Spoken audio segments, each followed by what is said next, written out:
मैं slide share कर रहा हूँ, ये देखिए।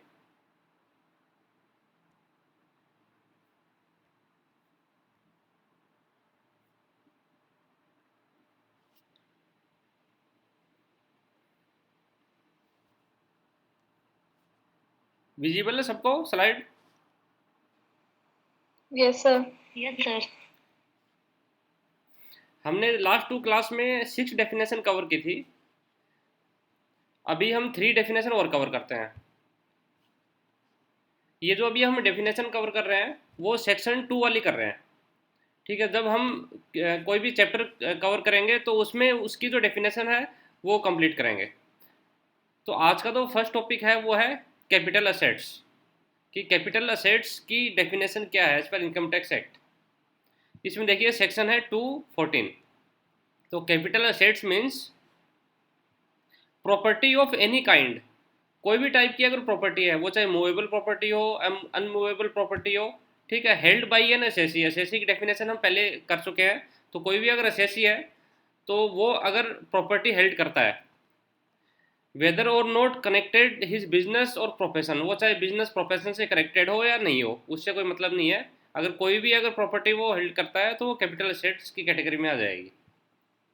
उसके बाद ये ए पॉइंट था। बी पॉइंट है any securities held by foreign institutional investors.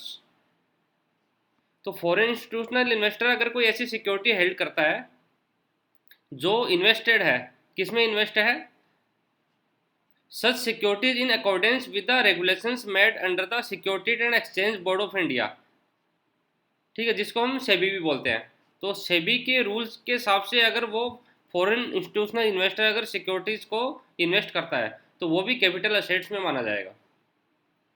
फिर नेक्स्ट पॉइंट आता है इसका, any unit linked insurance policy, कोई भी अगर इंश्योरेंस पॉलिसी है जो यूनिट लिंक्ड है, ठीक है, बट वो एग्जम्प्ट नहीं है सेक्शन 10 में। जो 10D में एक एग्जाम्पशन होता है इसका, तो अगर उसमें एग्जाम्पशन नहीं है, इसमें लिखा ना to which exemption under clause does not apply, जिस पे एग्जाम्पशन अप्लाई नहीं है, तो वो यूनिट लिंक्ड इंश्योरेंस पॉलिसी है, वो भी कैपिटल असेट्स की डेफिनेशन में आएगी। तो ये 3 कैटेगरी की असेट्स है वो इसके कैपिटल असेट्स की डेफिनेशन में आएगी। बट इसका कुछ एक्सेप्शन है। एक्सेप्शन देखिए, बट डज नॉट इंक्लूड। अब ये इंक्लूड नहीं है, ये कैपिटल असेट्स में इंक्लूड नहीं है।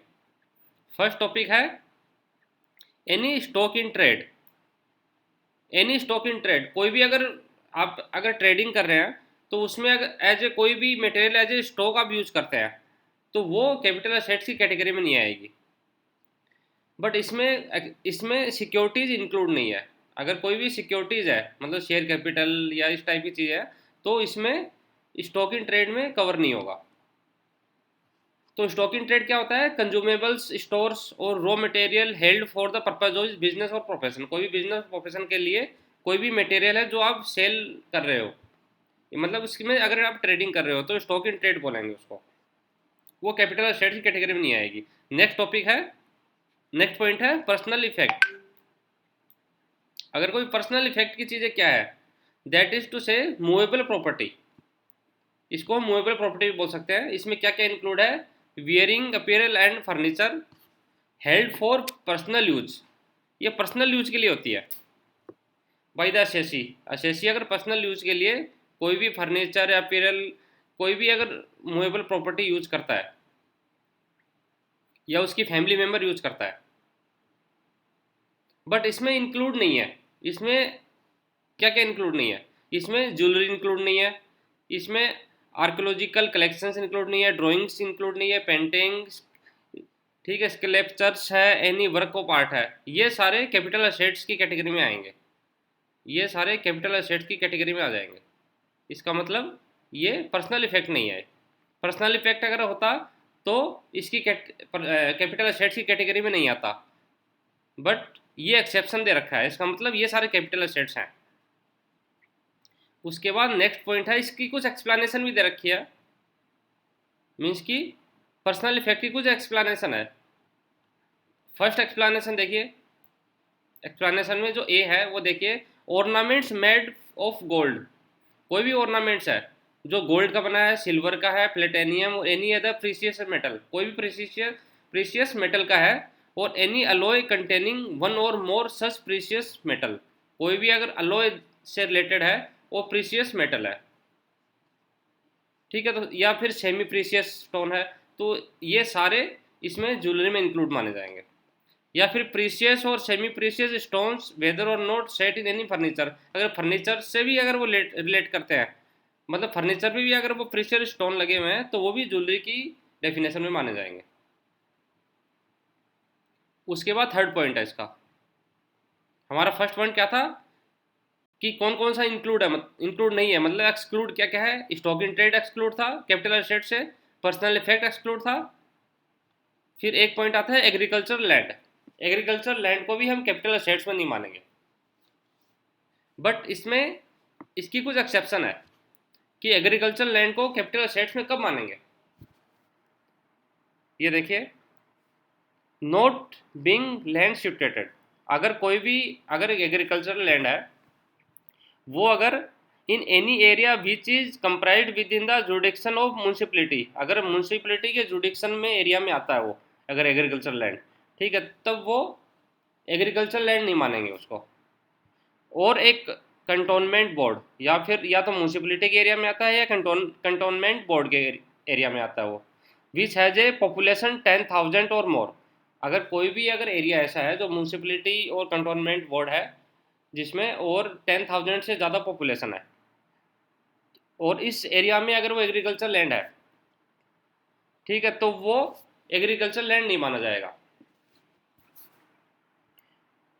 और इसकी देखिए नेक्स्ट पॉइंट है, in any area with in the distance, अगर कुछ डिस्टेंस दे रखा है, ठीक है, कहाँ से डिस्टेंस दे रखा है, अगर कोई भी अगर आप कोई भी प्लेस है जो population of more than 10,000 but not exceeding 1 lakh, 10,000 तक तो यहाँ हो गया।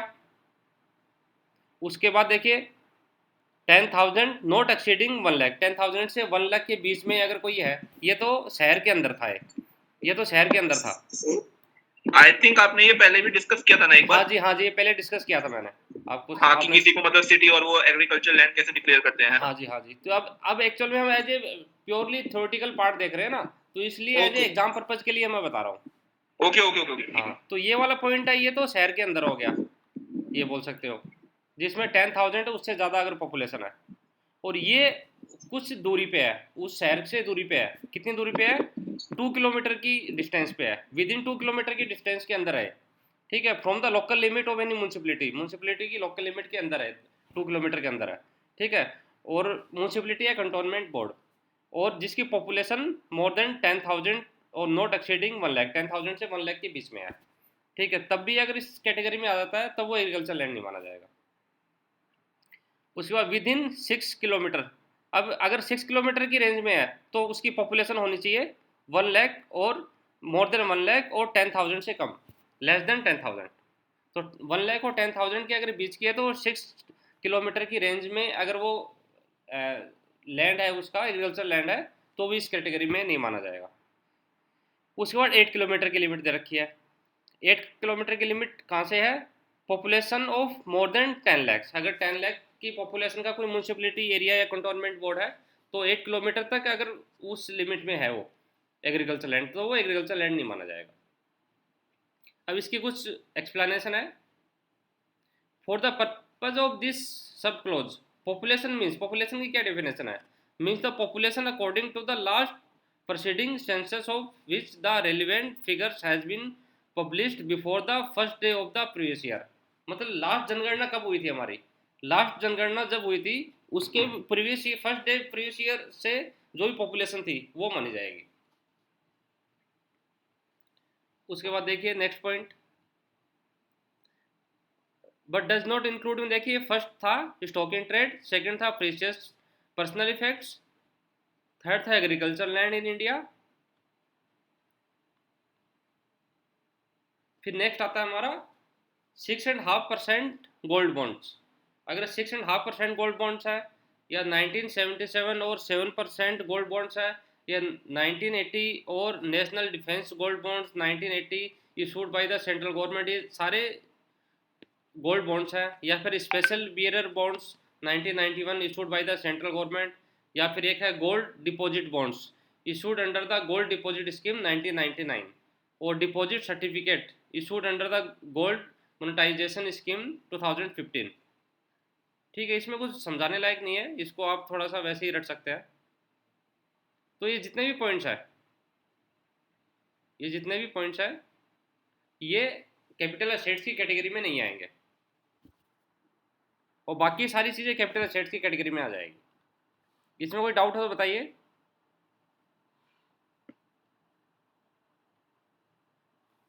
आगे चलें फिर।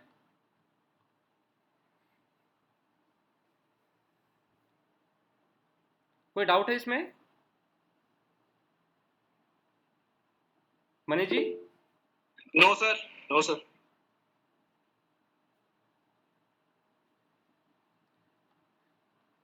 अब देखिए, ये है इसका हिंदी वाला पार्ट।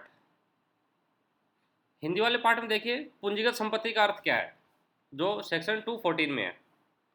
तो पूंजीगत संपत्ति का अर्थ है निर्धारित द्वारा धारित किसी भी प्रकार की संपत्ति, मतलब अशेषी द्वारा कोई प्रकार की संपत्ति हो, चाहे वह उसके व्यवसाय या पैसे से जुड़ी हो या नहीं हो, उससे कोई मतलब नहीं है।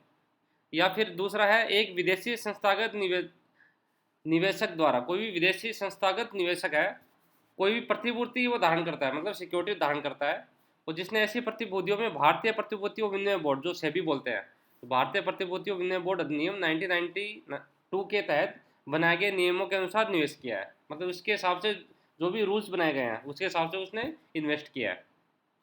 और थर्ड है कोई भी यूनिट लिंक्ड बीमा पॉलिसी जिस पर धारा 10 के खंड 10D के तहत छूट लागू नहीं होती, मतलब जो एग्जम्प्ट नहीं है, तो वो भी इसमें पूंजीगत संपत्ति मानी जाएगी, लेकिन शामिल नहीं है।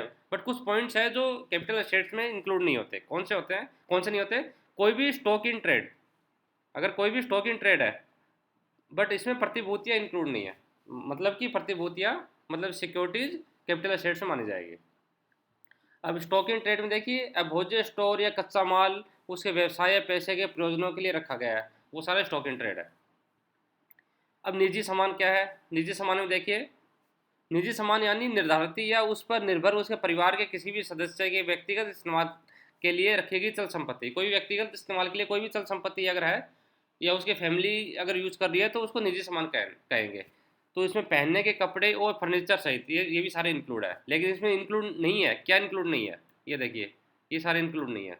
आभूषण, पुरातात्विक संग्रह, चित्र, पेंटिंग्स, मूर्तियाँ, कला का कोई काम, ये सारे इसमें इंक्लूड नहीं है। इसका मतलब ये सारे कैपिटल एसेट्स माने जाएंगे, ये निजी सामान नहीं माने जाएंगे। और इसका मैंने एक एक्सप्लेनेशन भी बताया था कि आभूषण में क्या क्या शामिल है। आभूषण में देखिए, सोने, चांदी, प्लेटिनियम या किसी अन्य कीमती धातु या ऐसी एक या अधिक कीमती धातुओं से युक्त किसी भी मिश्र धातु से बने आभूषण, चाहे कोई कीमती या अधर्त कीमती पत्थर हो या न हो, चाहे किसी पहनने में काम किया गया हो या किसी सिल दिया गया हो या परिधान, मतलब कि कपड़े पे अगर सिला हुआ हो या कैसे भी हो, वो सारा का सारा इसमें आभूषण में माना जाएगा। फिर नेक्स्ट है कीमती या अर्ध कीमती पत्थर, मतलब कोई भी ऐसे स्टोन हो, चाहे किसी फर्नीचर पे या बर्तन या अन्य वस्तु में लगाया गया है, कोई भी फर्नीचर पे लगा हुआ हो कि बर्तन पे लगा हुआ हो, ठीक है, या कोई ऐसी कोई वस्तु पे लगाया हो, वो किसी पहनने वाले परिधान में काम किया हो या सिल दिया गया हो, कैसे भी यूज किया गया हो, वो उस आभूषण में माना जाएगा। उसके बाद आता है भारत में कृषि भूमि। थर्ड पॉइंट आता है, कृषि भूमि को भी हम कैपिटल असेट्स नहीं मानेंगे, बट इसका कुछ एक्सेप्शन है कि भूमि स्थित नहीं हो, ये तभी होगा जब भूमि इस एरिया में स्थित नहीं हो। अगर इस एरिया में स्थित होगी तो उसको कैपिटल असेट्स मानेंगे। अब भूमि स्थित नहीं हो, कहाँ पर स्थित नहीं हो?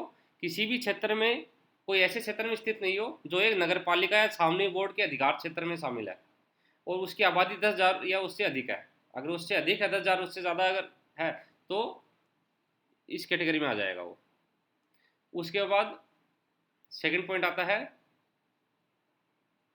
कोई नगर पालिका या छावनी बोर्ड की स्थानीय सीमा से 2 किलोमीटर के अगर अंदर है, वो 2 किलोमीटर के अगर अंदर है और उसकी पॉपुलेशन 10,000 से या 1 लाख के बीच की है, या फिर स्थानीय सीमा से 6 किलोमीटर के अगर अंदर है और उसकी पॉपुलेशन 10 लाख से अधिक नहीं है, 1 लाख से 10 लाख के बीच में है।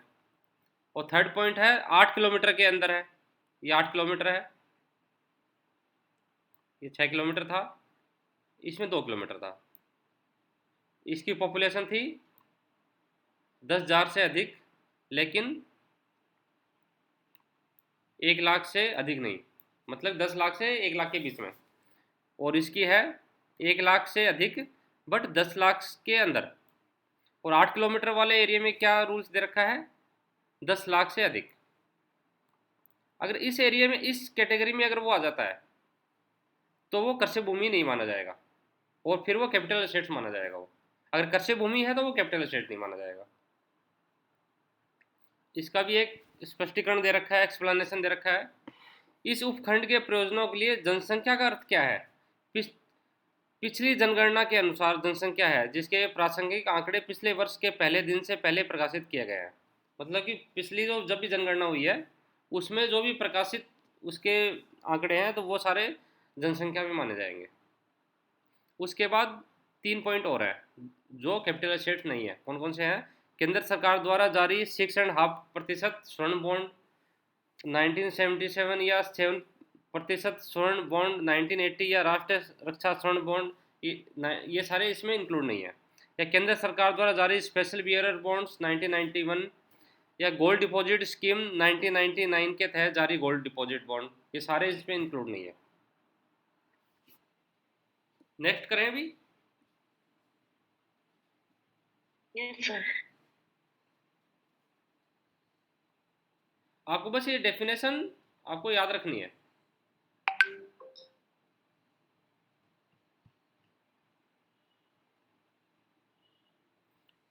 उसके बाद नेक्स्ट पॉइंट हमारा कंपनी। वैसे तो कंपनी एक्ट जिस पर अप्लीकेबल होता है वो कंपनी होती है, but as per income tax act में कंपनी की डेफिनेशन क्या दे रखी है, ये देखिए, जिसपे सेक्शन 217 अप्लीकेबल होता है। तो कंपनी में, कंपनी मीन्स क्या है, एनी इंडियन कंपनी। कंपनी में क्या क्या इंक्लूड है, एनी इंडियन कंपनी, कोई भी अगर इंडियन कंपनी है वो इंक्लूड है। या फिर any body corporate incorporated by or under the laws of a country outside India. अगर आउटसाइड इंडिया के, आउटसाइड इंडिया में जो भी कोई लॉ है उसमें अगर वो इनकॉर्पोरेटेड है कोई बॉडी कॉरपोरेट, वो भी कंपनी मानी जाएगी। इसमें लिखा ना, laws of a country outside India, outside India के बाहर कोई भी अगर लॉ है और उसमें वो इनकॉर्पोरेटेड है, और कौन है, कोई भी बॉडी कॉरपोरेट, तो वो भी कंपनी मानी जाएगी।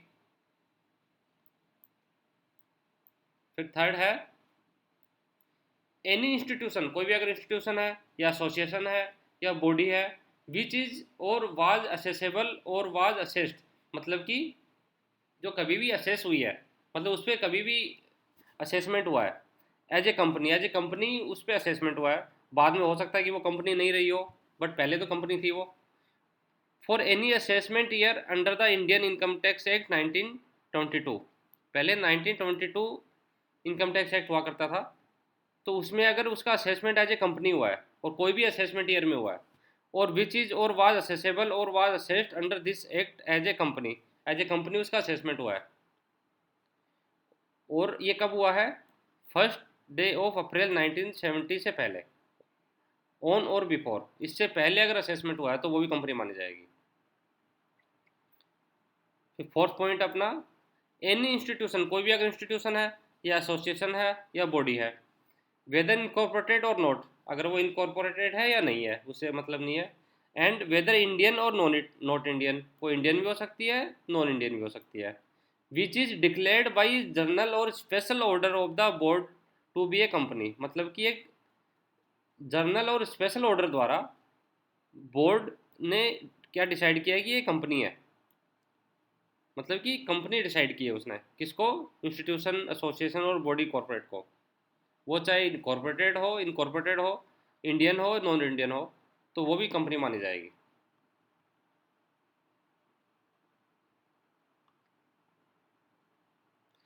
उसके बाद एक नॉर्मल मीनिंग देख लेते हैं कंपनी का। Companies are commonly understood to be a legal entity, एक लीगल एंटाइटी मानी जाती है।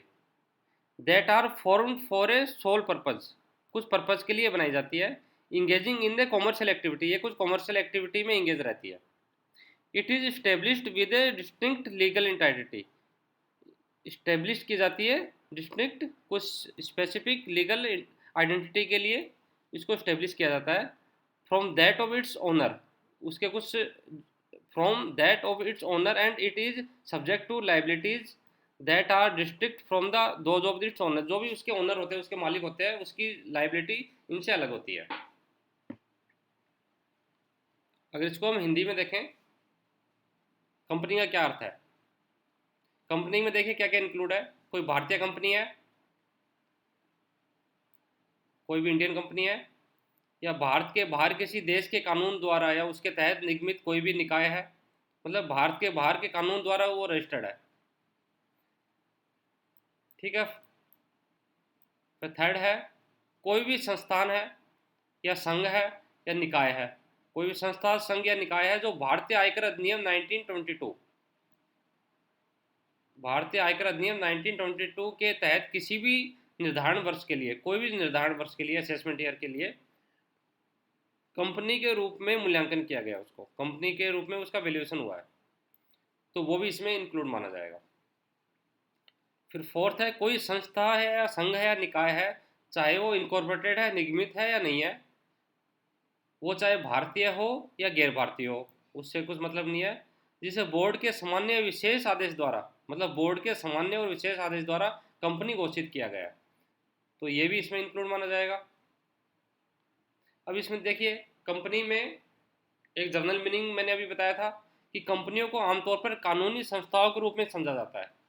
एक कानूनी संस्था होती है जो वाणिज्यिक गतिविधि में संलग्न होती है, मतलब कि कॉमर्शियल एक्टिविटी करती है, और उसका एकमात्र उद्देश्य है, इसका मेन पर्पज़ क्या है, मतलब एक कुछ स्पेसिफिक उद्देश्य के लिए बनाई जाती है, और यह अपने मालिकों से अलग कानूनी पहचान होती है, इसकी अलग कानूनी पहचान है, और इसको देनदारियों के अधीन है जो उसके मालिकों से अलग है, इसकी जो भी देनदारी है वो उसके मालिकों से एकदम अलग है। अब देखिए हमारा जो थर्ड पॉइंट है, इसमें कोई डाउट हो तो बताइए मनीष जी।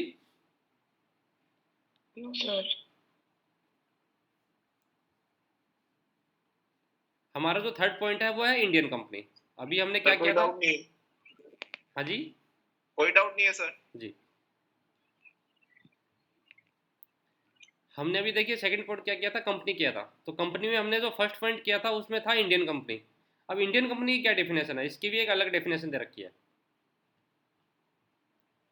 इंडियन कंपनी की एक अलग डेफिनेशन दे रखी है जो सेक्शन 226 में है।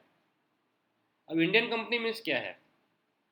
एक कंपनी, कोई ऐसी कंपनी है फॉर्म्ड एंड रजिस्टर्ड, जो फॉर्म्ड एंड रजिस्टर्ड है अंडर कंपनीज एक्ट 1956, ये कंपनीज एक्ट 1956 में रजिस्टर्ड है, and includes currently the companies act 2013। अभी कंपनीज एक्ट 2013 अभी चल रहा है, बट पहले 1956 चलता था।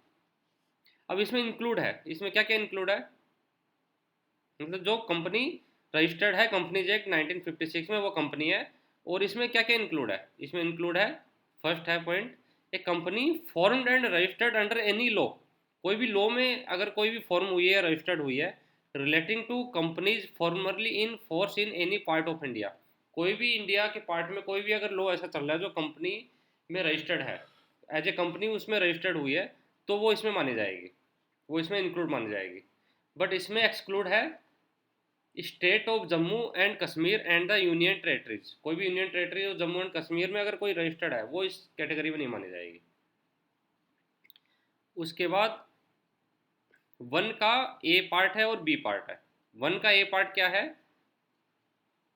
वन का ए पार्ट है, एक corporation established by or under A central state और प्रोविंशियल एक्ट, कोई भी इसमें अगर कोई भी इस एक्ट में अगर कोई भी कॉरपोरेशन अगर स्टेब्लिश हुआ है तो वो भी इसमें इंक्लूड है, जो सेंट्रल भी हो सकता है, स्टेट भी हो सकता है, या फिर प्रोविंशियल भी हो सकता है। और एनी इंस्टीट्यूशन, कोई भी अगर ऐसा इंस्टीट्यूशन है या एसोसिएशन है और बॉडी है which is declared by the board, मतलब कि बोर्ड ने अगर डिक्लेयर किया है कि वो कंपनी होनी चाहिए, ये सेक्शन है 217 जो हमने यहाँ देखा है अभी,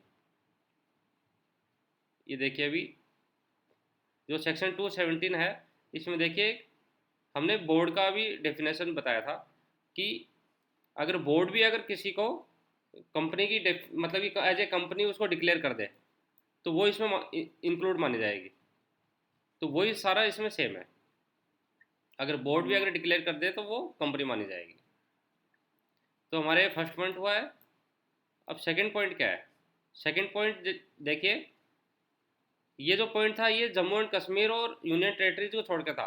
अब जम्मू एंड कश्मीर का आ गया।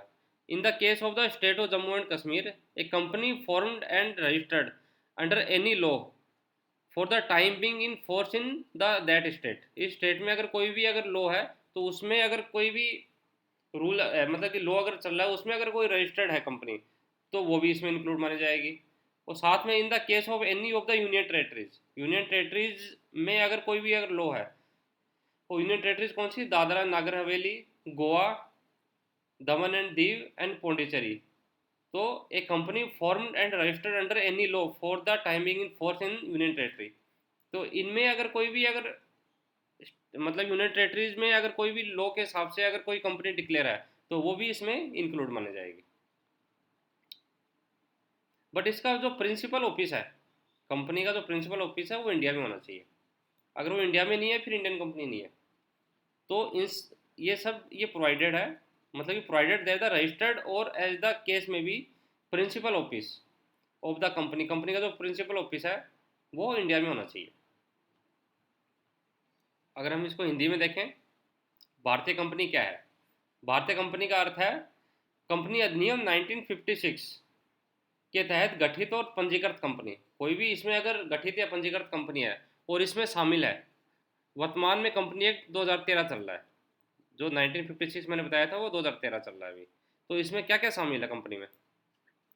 जो इसमें रजिस्टर्ड है वो तो है ही, इस एक्ट में रजिस्टर्ड है वो तो है ही। साथ में कौन कौन से इसमें पॉइंट्स हैं जो इसमें शामिल है? भारत के किसी भी हिस्से, जम्मू कश्मीर और राज्य के खंड के उपखंड में निर्देशित केंद्र शासित प्रदेशों के अलावा, मतलब जम्मू कश्मीर और केंद्र शासित प्रदेशों के अलावा अगर भारत के कोई भी हिस्से में पूर्व में लागू कंपनियों से संबंधित किसी भी कानून के तहत गठित और पंजीकृत एक कंपनी है, कोई भी अगर कानून में अगर पंजीकृत कंपनी है तो वो इसमें मानी जाएगी। और एक केंद्रीय, राज्य या प्रांतीय अधिनियम द्वारा उसके तहत स्थापित एक कंपनी निगम है। और कोई भी संस्था, संघ या निकाय जिसे बोर्ड द्वारा 17 के मतलब सेक्शन 17 के तहत कंपनी घोषित किया गया है, जो हमने यहाँ देखा था, मतलब बोर्ड ने अगर कोई घोषित किया है। और साथ में अगर जम्मू और कश्मीर है तो उसमें अगर कोई भी कानून अगर चल रहा है तो उसमें रजिस्टर्ड कंपनी।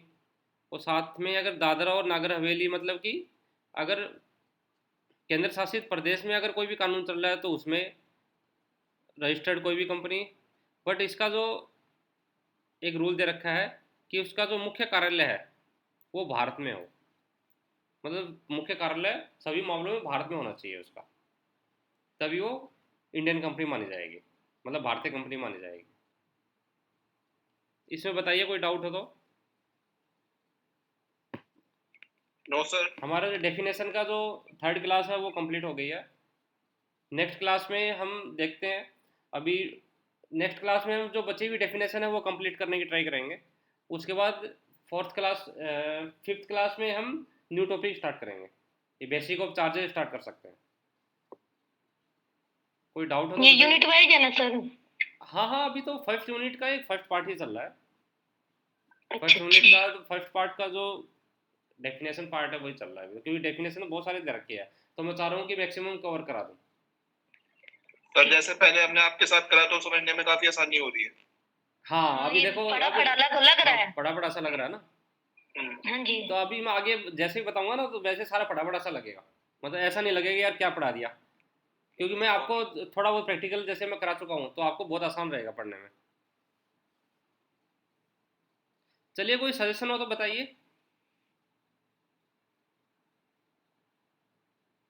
No sir. चलिए फिर स्टार्ट, वो एंड करते हैं क्लास को। Okay, good night, thank you. Okay sir, okay good night bye. Sir.